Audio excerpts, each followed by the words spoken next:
In this session, we mainly concentrate on a paradox, that is, paradox of international law. Normally speaking, when there's a law, at the same time, there should be a so-called law enforcement authority. Say, there's some traffic law in Hong Kong, or better say traffic ordinance in Hong Kong, regulating the traffic of Hong Kong, the use of road, the use of, say, different traffic infrastructure of Hong Kong. Coexist with this traffic ordinance, there should be traffic police to enact this kind of traffic laws. Usually, only speaking, if there's no authority to enforce a certain type of law, then this law is meaningless. It's useless because if you know that even though you break the law, you will not get punishment. There's no one arrest you. Then you should not comply with the law. You won't obey with the law. However, international law, there's a paradox. As I mentioned in lecture 1, what is factual for international relations is that there's no supreme. Okay. Go back. International relations, there's a low supreme legislative authority to enact international law. That's this international relations, this arena is an anarchy. No one enacts the law. But according to the observation of scholars, the compliance rate of international law is very high. All international laws, mostly, at most of the time, are complied with most of the states. Why? States so voluntarily, automatically comply with the international laws. Okay, because there's no supreme legislative authority to enact international law. So international law, we call it soft law. Okay, and we talk about some philosophy of laws. What is law? What is the nature of law? There's two types of nature of law. That is, we can say two roots of laws. The first root is called natural law. That is, they consider law is rooted in some moral principles. Law is to conform to a set of ethical standards, and these ethical standards come from the God. It is some standards not created, established by humans. They're established by law. They are just like 10 Commandments. This is natural law. The content of 10 Commandments are natural law. So, according to 10 Commandments, we cannot kill another person. This is natural law. Actually, the God tell you not to kill a person. And we must respect our parents. We must respect our parents. This is not some kind of principle, some laws established by me, by us a human, but some principles come from the law from the God. Of course, you know that our whole legal system come from Western civilization, and Western civilization, the Christianity plays a very important role in the formation of Western civilization. So, natural law is one form of law. According to this thinkers, Thomas Aquinas, he's also a you can say a philosopher in Christianity. He found that there's some law that is taken for granted because it's come from the God. Nowadays, a small proportion of international law by nature is natural law. That is, there are some principles that are taken for granted since 2000. I think that since 1,000 years, 1 to 2,000 years ago, since the Roman period, the period of Roman Empire. Since that period, like many doctrines inside the Universal Declaration of Human Rights, in fact, come from this natural law. We do not know the source, the exact source, but we know that this kind of natural laws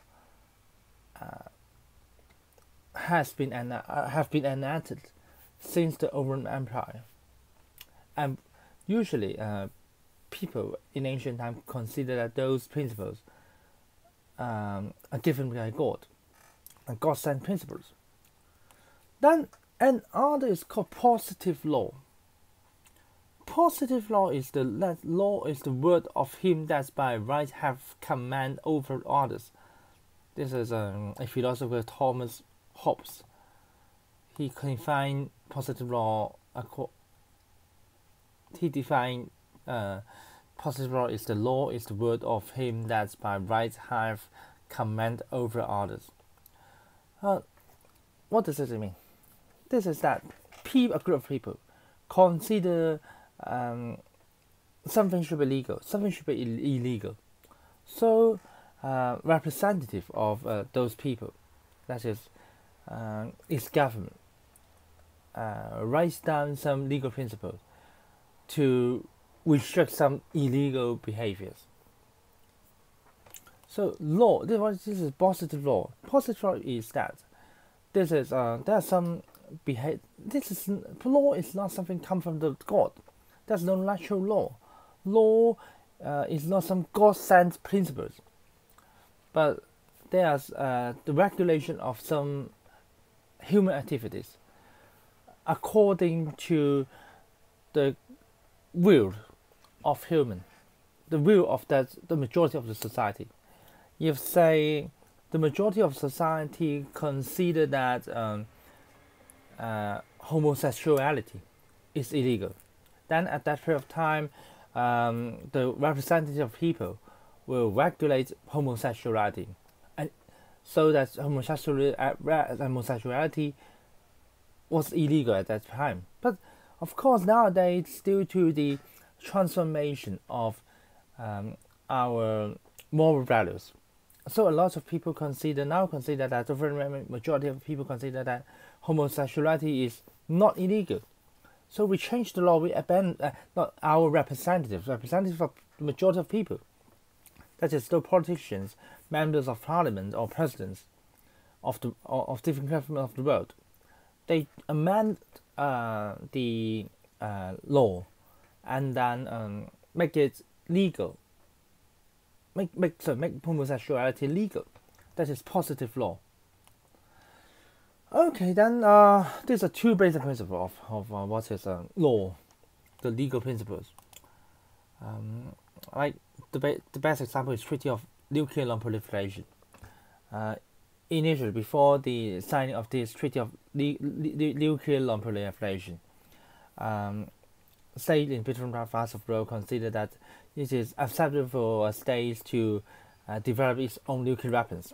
If you have the ability, you develop your nuclear weapon, then this is acceptable. This is legal, totally legal. But then later, because governments in different parts of the world consider it is too dangerous for too many countries to possess nuclear weapons. So, because of the change of this mindset, then there's legislation of Treaty of Nuclear Non-Proliferation to regulate the possession and the development of nuclear weapons by government in different parts of the world. So you see, this is an example of what is positive law. Okay, then exactly what are the sources of international law? There are four main sources of international law. The first one is international convention, 國際公約. What's an international convention? Is the treaties, formal written documents, which govern its activities. And this treaty can be bilateral, like the Sino-British Joint Declaration, that is bilateral, 雙方嘅, or multilateral, like what I mentioned, this one, 多方嘅 multilateral Treaty of Nuclear Non-Proliferation. Why this is multilateral? Because this treaty is signed by I forget the exact number, but more than 130 states. I wonder, nearly almost all states on the world signed that treaty. So it's multilateral, except North Korea, Iran, Israel, Pakistan, and India. These 4 countries has not yet signed that treaty of nuclear non-proliferation. All other countries on the world signed that treaty. So this is multilateral. Then treaty is a very distinctive form of international law in 2 key areas. First one is usually laws applies automatically and unconditionally to all members of political community. Say, there's a lot of laws in Hong Kong. Like there's a traffic ordinance in Hong Kong, and we must say follow the instruction from the traffic lights. We cannot cross the road when the traffic light turns red. I do not agree. You do not agree to set up this kind of regulation. We have not expressed our agreement on the traffic regulation, but this traffic regulation automatically applies to all members of Hong Kong, this political community. But treaties very different, very special in the sense that it only applies to states which are party to the agreement, which only apply to countries which sign that agreement. For instance, like we have there's a regulation on, say, whaling, bulking. Japan now quits that treaty. So Japan, there's no restriction on Japan to catch whales on the sea, on the ocean. No restriction on whaling of Japan, because Japan has already quit that treaty.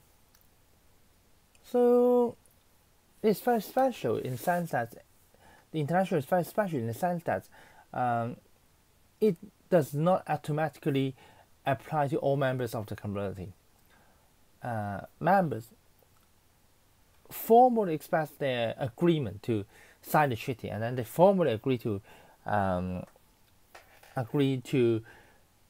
follow that treaties, follow that restrictions. Otherwise, they do not need to follow the restrictions.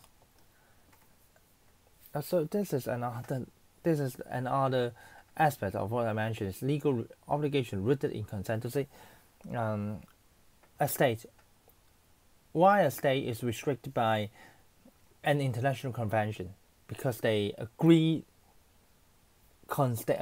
they give their consent, they agree to be restricted by that restriction, by that international convention.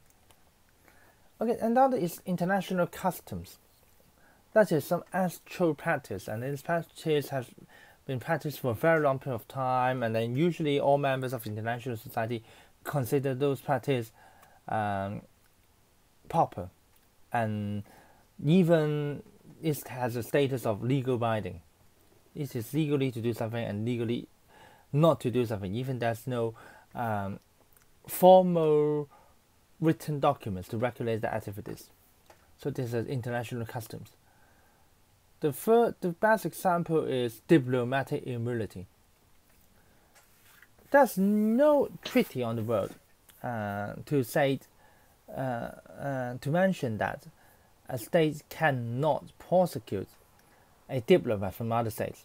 That is like a diplomat, like usually only apply to a very restricted number of staffs. Usually just the ambassador or general counsel, this high level, we call it diplomat. Other members, they do not get this kind of diplomatic immunity. Like you cannot, like China cannot arrest the ambassador of U.S. to China even though the Chinese government noticed that this ambassador break the law of China. Then the maximum penalty. So this is called diplomatic immunity. This is a custom. Why? Because if there's two countries that are hostile to each other and they wage a war against each other, then if there's no diplomatic immunity, then both sides can kill their ambassadors. So this is in Chinese called 兩國相爭不斬來自, a customs.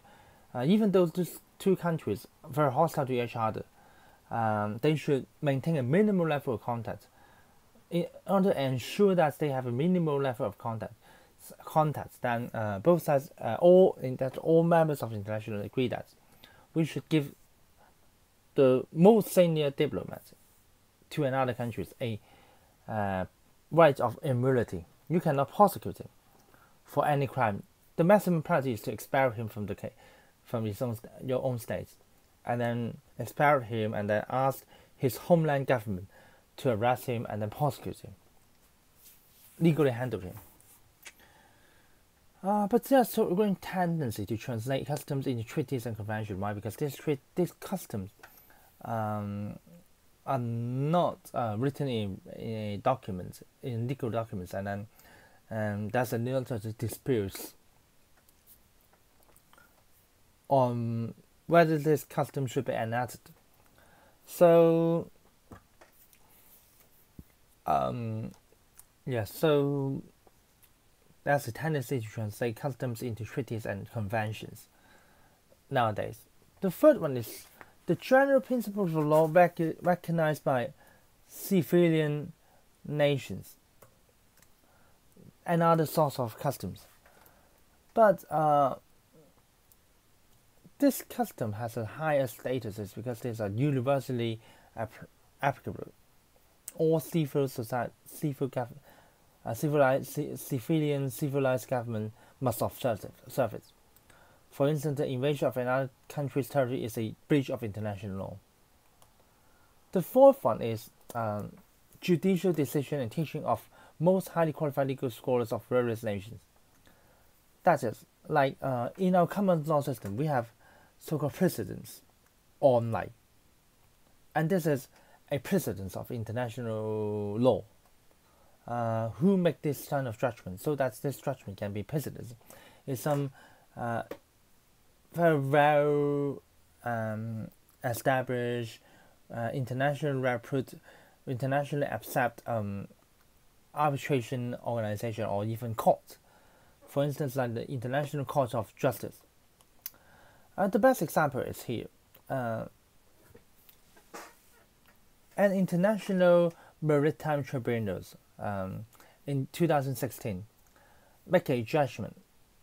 We do not say the form is a judgment, but it's a arbitration to settle 一個仲裁 arbitration to settle the maritime borders of South China Sea, because many countries surrounding South China Sea, of course, China, Vietnam, Taiwan, Philippines, Malaysia, Indonesia, they have their own version of their boundary in South China Sea.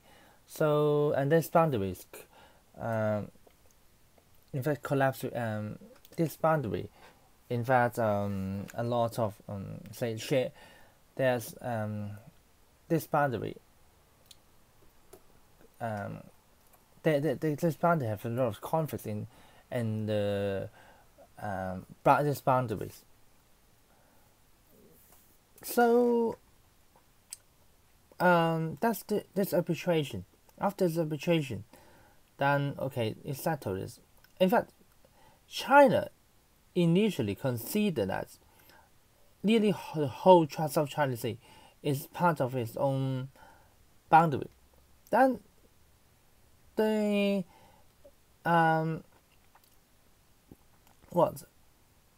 content of arbitration considered that China just has this part of South China Sea as its own territory. And then one of the main reasons why China considered that you have nearly have to hold South China Sea as its own territory, is because these kind of small islands, they have a so-called 200 miles of exclusive economic zone. I will not talk about in details, but just because of they get the island, so you can say simply China consider that they get this island, so they get the whole of China Sea. But according to the content of the arbitration, even China gets some of these small islands because this island is too small, so they cannot give China a qualification, so an entitlement. They cannot give China an entitlement to the sovereignty of the whole South China Sea. So this becomes the precedence. And then later, if there's some similar type of sea boundary conflict, say Diaoyu Island. Okay, even Diaoyu Island may go China or Japan, but China and Japan, if they have either of them has Diaoyu Island, it does not mean that either side can occupy the whole East China Sea, because Diaoyu Island is a very small island, and this small island does not give us an entitlement to a very large sea boundaries. Okay, then why international is obeyed as a reply to the paradox which I raised at the beginning of this session. There are 5 reasons. The first one is self-interest and reciprocity. This is called utilitarian compliance, because if you obey, if states follow in international law, then it brings them more benefit and at the same time reduce harm. Very simple. If all states, because they think that following these international laws bring them more benefit than harm. Second is fear of disorder. Following this international law can reduce uncertainty and confusion, so they can share some expectation and enhance visibility. This can help to reduce chaos and disorder in international relations. The first one is membership of international society. This is quite constructive. A state, when it's signed a treaty, signs a international law, agree to comply with international law, then give a status of members of international society that state. So, and as a member of international society, a state must be therefore it's morally binding for a state to follow that international law. And third one is fear of punishment, fear of being punished by individually or collectively. The best example of a state which does not comply with international law is North Korea. North Korea quite often does not break the international law. So North Korea is now considered bad boy in the international society. North Korea has no status, and every state wants to isolate North Korea. That's why North Korea is one of the poorest countries on the world. It's because North Korea does not comply with, I'm not saying most, but many of the very important international laws like nuclear non-proliferation law. So that's the consequence, the punishment, and also because the punishment is isolated, and also because North Korea is not considered by all other members of international society as a normal member of international society.